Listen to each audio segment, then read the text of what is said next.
Second वे है वो है किडनी ट्रांसप्लांट। किडनी ट्रांसप्लांट से मुराद के एक पर्सन जिसका किडनी डैमेज हो गया या डैमेज होने वाला है उसके किडनी को किसी दूसरे इंसान के किडनी के साथ रिप्लेस कर देना किडनी ट्रांसप्लांट कहलाता है।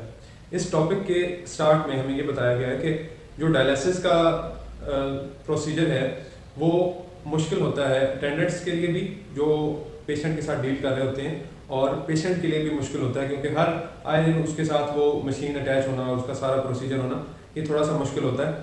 तो उसकी बजाय अगर किडनी ट्रांसप्लांट कर दिया जाए तो वो उनसे बेहतर है। और किडनी ट्रांसप्लांट की आप जो बातें हैं वो हम देखते हैं कि इसमें क्या किन चीज़ों का जिक्र है। तो इसमें ये सबसे पहली बात है कि किडनी जो हम एक डोनर का लेते हैं वो डोनर जो किडनी हमें दे रहा है वो डेड बॉडी भी हो सकती है, उसका भी किडनी यूज़ किया जा सकता है, और जिंदा इंसान का भी किडनी यूज़ किया जा सकता है। लेकिन उसमें शर्त क्या होती है, उसमें मैच किस चीज़ को किया जाता है, डोनर और एक्सेप्टर के किडनी को ट्रांसप्लांट करते हुए किन चीज़ों को देखा जाता है। Tissue proteins of donor and patients, tissue proteins match किए जाते हैं दोनों के कि क्या वो किडनी जो हम ले रहे हैं वो उसके टिश्यूज़ और एक्सेप्टर के टिश्यूज़ आपस में मैच करते हैं कि नहीं, वो एक दूसरे के अंदर फिट होंगे कि नहीं। टिश्यू प्रोटीन्स देखे जाते हैं, एक्सेप्टर के और डोनेटर के दोनों के टिश्यू प्रोटीन्स मैच किए जाते हैं। जो देने वाला होता है किडनी वो जिंदा भी हो सकता है और डिसीव्ड भी हो सकता है, वो डेड भी हो सकता है, उसका किडनी यूज़ किया जा सकता है एक्सेप्टर के जो पेशेंट है उसमें।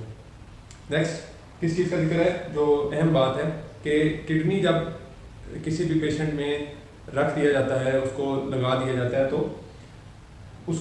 उसको किस चीज़ के साथ कनेक्ट किया जाता है पेशेंट के अंदर, पेशेंट्स के ब्लड के साथ उसका कनेक्शन किया जाता है, और दूसरा यूरिनरी सिस्टम ऑफ पर्सन के साथ, दो चीज़ों के साथ किडनी का कनेक्शन किया जाता है। एक तो उसके ब्लड के साथ जो किडनी रिसीव कर रहा है, और दूसरा उसके यूरिनरी सिस्टम के साथ उस किडनी को अटैच किया जाता है। तो अब हमें समझ आ गई कि क्या चीज़ें देखी जाती हैं जब अटैच किया जाता है किडनी, और किन चीज़ों के साथ अटैच किया जाता है, वो पेशेंट्स ब्लड और यूरिनरी सिस्टम के साथ अटैच किया जाता है। जो डोनर है वो पेशेंट का रिलेटिव भी हो सकता है, अगर रिलेटिव ना हो तो फिर भी वो किडनी डोनेट कर सकता है। और दूसरी बात ये कि इसका लाइफ टाइम जो है, एक जो किडनी रिसीव करता है एक पेशेंट, उस किडनी का लाइफ टाइम है 10 to 15 ईयर्स। 10 to 15 ईयर्स वो किडनी उस इंसान में रह सकता है, उसमें फंक्शन परफॉर्म कर सकता है। अगर वो फंक्शन परफॉर्म ना करे और कोई खुदा न खास्ता मसला बने तो दोबारा किडनी ट्रांसप्लांट भी किया जा सकता है कि फिर किडनी को किसी और किडनी के साथ चेंज कर लिया जाए।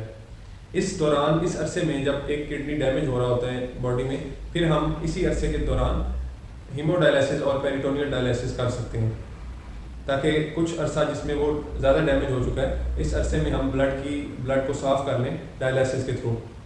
फिर जब ब्लड साफ़ हो जाए और एक इंसान नॉर्मल हो जाए तो फिर उसका किडनी ट्रांसप्लांट कर दिया जाए, दोबारा से उसका किडनी ट्रांसप्लांट कर दिया जाए।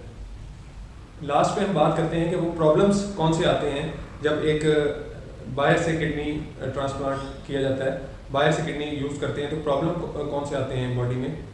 एक तो किडनी ट्रांसप्लांट रिजेक्शन हो सकती है कि वो एग्जैक्टली फिट नहीं हुआ और वो फंक्शन नहीं परफॉर्म कर रहा, सबसे पहली बात तो ये।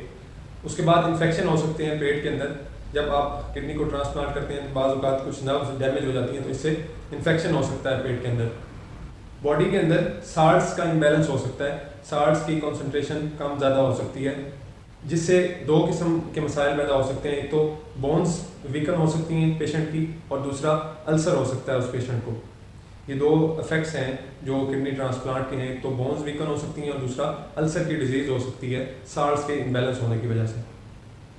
उम्मीद है आपको ये टॉपिक किडनी ट्रांसप्लांट समझ आ गया होगा।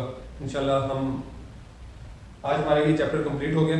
हम इसके अब नेक्स्ट वीडियो में इंपॉर्टेंट पॉइंट्स पढ़ेंगे और उसके बाद फिर इंशाल्लाह नेक्स्ट चैप्टर स्टार्ट करेंगे। साइम शहजाद को इजाज़त दीजिए। अल्लाह हाफ़िज़।